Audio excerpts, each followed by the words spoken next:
After long time मैं एक challenge ले रही हूँ जो कि 10 दिनों का होने वाला है। इससे पहले मैंने कई सारे चैलेंजेस लिए हैं बट अनफॉर्चुनेटली एक भी कंप्लीट नहीं किया है। Like 7 days, 21 days, 11 days, 10 days और भी बहुत सारे चैलेंज लिए हैं बट कभी मेरी लापरवाही तो कभी कोई और प्रॉब्लम, कभी होते होते रह गया तो कभी स्टार्टिंग में ही मिस कर दिया। By the way, hi everybody, my name is Sakshi, NEET 2026 topper and you can consider me as a study buddy.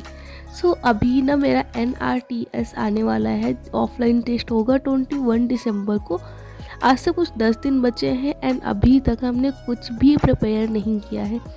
Last test में मैंने आप सभी को बताया था कि मेरा फिजिक्स कमज़ोर था एंड कुछ खास नहीं अच्छा गया था, पूरा बुरा गया था या अच्छा गया था, इस बारे में अभी तक उसका रिज़ल्ट नहीं आया है तो बोलना सही नहीं होगा।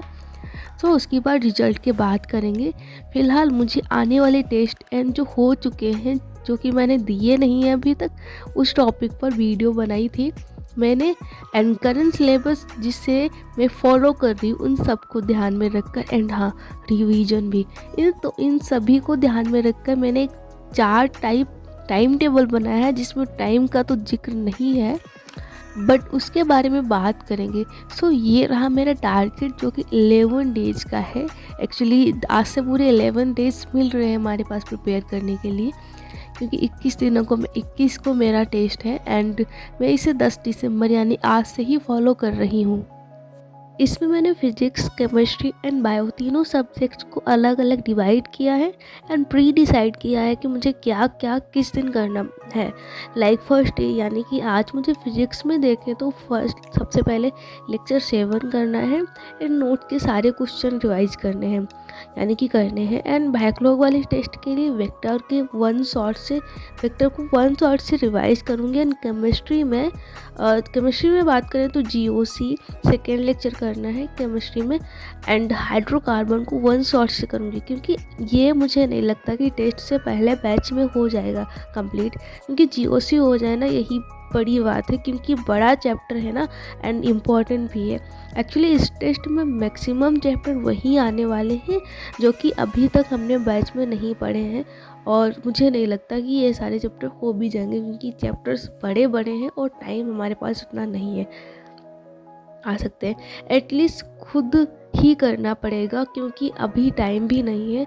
तो हाइड्रोकार्बन जो कि 5.5 घंटे का के अराउंड है, मैंने वन शॉट में देखा था, आधा डाउनलोड भी कर लिया है एंड मैं इसे मैक्सिमम टाइम 6 to 7 आवर ही देने वाली हूँ, बाकी क्वेश्चन प्रैक्टिस मिला के। वैसे अगर आप लोगों के पास कोई सजेशन है तो ज़रूर बताना इस बारे में कि मुझे जो टेस्ट में आने वाले और मैंने बैच में नहीं पढ़े उसको कहाँ से करना चाहिए।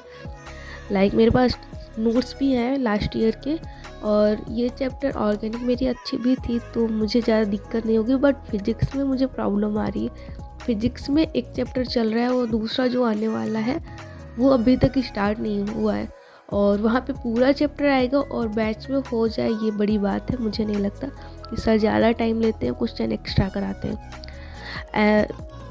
Now let's come to our topic. So chemistry की बात कर रहे थे तो उसमें मॉल का रिवीजन भी करना है। इसके अलावा मैंने बताया था GOC एंड हाइड्रोकार्बन के बारे में।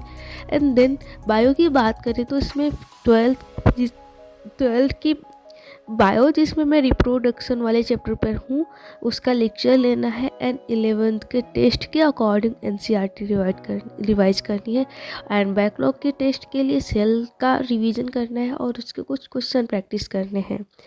इसी टारगेट को मैं अपने हिसाब से अभी मैंने ऐसे ऊपर ऊपर का बनाया है, इसको बहुत ज़्यादा मतलब अभी स्टार्टिंग में मैंने ज़्यादा घपला कर दिया एक्स्ट्रा करने के चक्कर में, बट धीरे धीरे मुझे समझ आया कि मुझे इतना ज़्यादा भी नहीं लिखना है। कम कम लिखूँगी ना तो और भी उसमें ऐड कर सकती हूँ, बट उसमें अगर मैंने ज़्यादा लिख दिया मतलब ज़्यादा टारगेट बना लिया और कर नहीं पाई तो फिर डिमोटिवेशन होता है। सो स्टार्टिंग के में क्योंकि मुझे दोनों अभी आने वाले संडे को मुझे फर्स्ट टेस्ट देना है जो कि मेरा बैकलॉग का है और उसके बाद में मेरा जो टेस्ट आने वाला है रियल टेस्ट उसको देना है। तो स्टार्टिंग में मुझे कुछ ज़्यादा मेहनत होगी क्योंकि मैंने उसी हिसाब से इसमें लिखा भी है, बट नीचे का मैंने उसको कम कम लिखा है। अगर मुझे कम लगेगा, मुझे मेरे अंदर क्षमता होगी तो मैं इसमें और ऐड कर सकती हूँ। ऐसा नहीं है कि लकीर ही है कि मुझे इतना ही करना है। कम नहीं करने का सोच रही हूँ, कम नहीं करूँगी, बट एक्स्ट्रा हो सकता है इसमें ऐड कर दूँ। सो अभी तक आपने देखा हमारे टारगेट के बारे में, अब मैं इसे कैसे कंप्लीट करती हूँ एज अ चैलेंज, ये देखने के लिए हमें सब्सक्राइब करें और जुड़े रहे हमारे साथ।